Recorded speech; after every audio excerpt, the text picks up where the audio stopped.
What's going on, everybody? It is your boy Zamboni. I'm a musician and astrologer, and it is time to talk about the astrology of the week ahead. As always, thank you so very much for being here. Thank you for going to zambonifunk.com. There are astrology readings there. There's merch there. There is access to the podcast there. There's music there. There's a whole bunch of cool stuff, and I feel super proud of it. Thank you to everybody who came out to the first class in the astrology course, the fundamentals of astrology. We had a great time, and we are going to continue to have a good time. If you still want to get in on that, you can't sign up through the website anymore, but you could DM me and get a link to like the recordings on the back recordings on the classes that we already did and all of this kind of thing. So we would love to have you there. So send me a DM if you need to do that.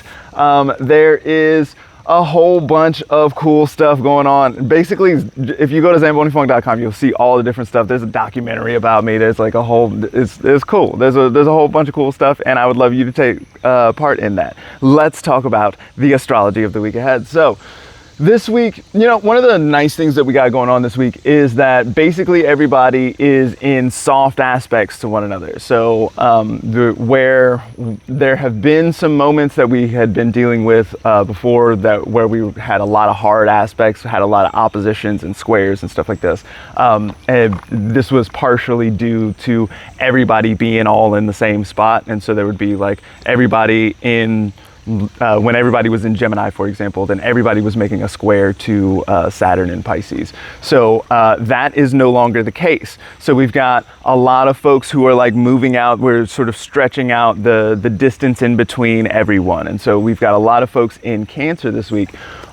We've got Sun, Mercury, and Venus in Cancer. Now this is interesting because at the same time as that, we've got Mars in Taurus and we've got Saturn in Pisces, right? And so Taurus makes a sextile to Cancer, and so all of the Cancer planets are going to make a sextile to that Mars in Taurus. And then we've also got a trine to Saturn in Pisces, and so both of those aspect relationships tend to be like kind of like easygoing or helpful, supportive, flourishing in some kind of way, right? They the Pisces water and Cancer water, they can see eye to eye, or Taurus earth and Cancer water, then there's a certain sense of complementary that the water feeds the earth and this kind of thing, right? So this week we see that Venus in Taurus is gonna, or Venus in Cancer is gonna make a sextile to Mars in Taurus with reception, because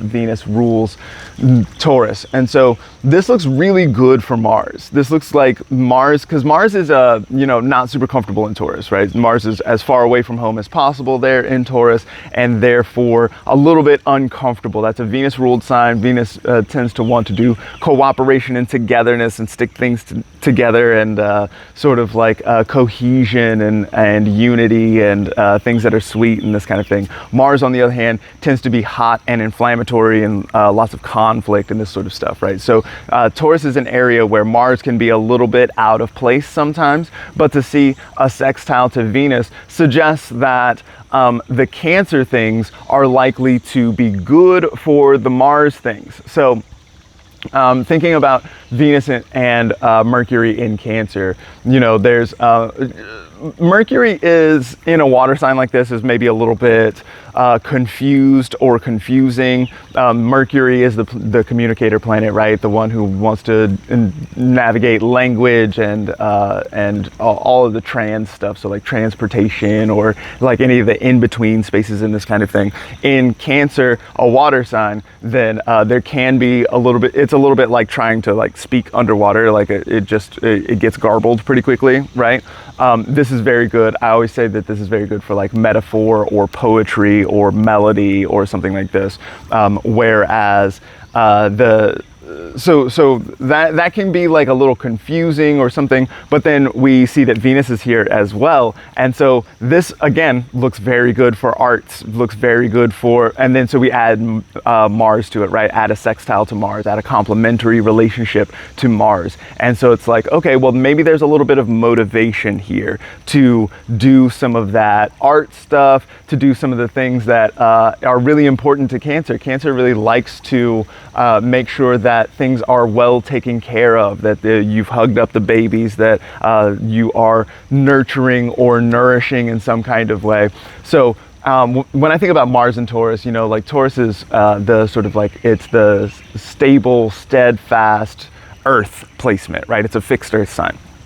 And so I like to think about like big rocks, or Toro is a bull, right? And so there's this sense of like heaviness there, or like large mammals, right? And so thinking about Mars, there's something that like wants to motivate that or move things around in some kind of way. Mars and Taurus often likes to lift heavy things. You see a lot of Mars and Taurus like that wants to do a deadlift or something like this, right? And so then to see that working along with the Venus in Cancer bit looks like, and so Cancer wants to nourish or whatever, right? So there's something here about like doing what it takes to take care of oneself so that you can lift heavy things or move heavy objects, or even, if we're thinking about like the bull as being kind of stubborn and not wanting to do the things that you want that you need to have happen, right? This bull is in the way and is not moving, or you want it to like pull a plow for you or something like that, right? Then there's something here about using art, metaphor, or food, maybe, if we're thinking about Cancer things, or some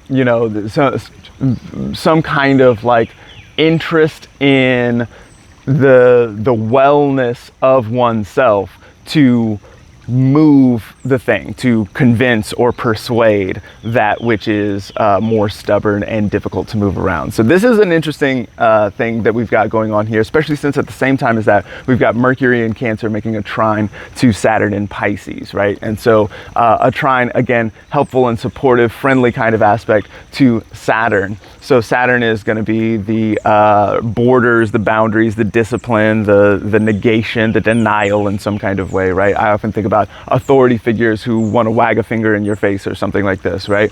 And so to see Mercury, who doesn't necessarily do a good job clearly communicating what's going on, in a trine to Saturn in Pisces, does look like a moment where intuition might have to be involved in some kind of major way. When we're looking at concepts around like persuasion or communication or getting something stubborn to move in the direction that you want it to, then this doesn't necessarily look like a super rational kind of week where you're like breaking things down analytically and it's like all making sense. But it does look like a moment where there's a lot of opportunity to feel into it in some kind of way and feel like intuitive about how things are working, maybe to generate a model, an image of what you think the world is made of and what kinds of incentive structures there are and who's hungry and who's hangry as a result of that and this kind of thing, and how we can solve these kinds of problems by doing, or by in some kind of like somatic sense, and by like solving body problems, we can then go on to solve the bigger problems that are, or the more the goal of the situation, right? And so this looks like a really good time for working all of these things out. I really like to see these soft aspects because there's less conflict and tension in the thing. There's less of the like fighting against one another, and more of the sense of like, okay, maybe we don't have to argue about this. Maybe there's something that we can do that can make sure that things get done, and as a result, then we can all eat a little better, or something like this, right? There's an opportunity for that sort of thinking. Also, the rules are a little wavy here. If we're thinking about Saturn in Pisces being deep ocean dynamics, and Mercury in Cancer being the more water dynamics with that, like there's a kind of fluidity here. It makes me think about piracy in one kind of way, where it's like how how important are the rules exactly? There's one pirate rule that is like the thing can be done or it cannot be done. That's the rule. And so you can do anything that can be done. And so if that's true, then what kind of options open up to you? And maybe you don't necessarily need to talk super loudly about that. Thank you so much for being here.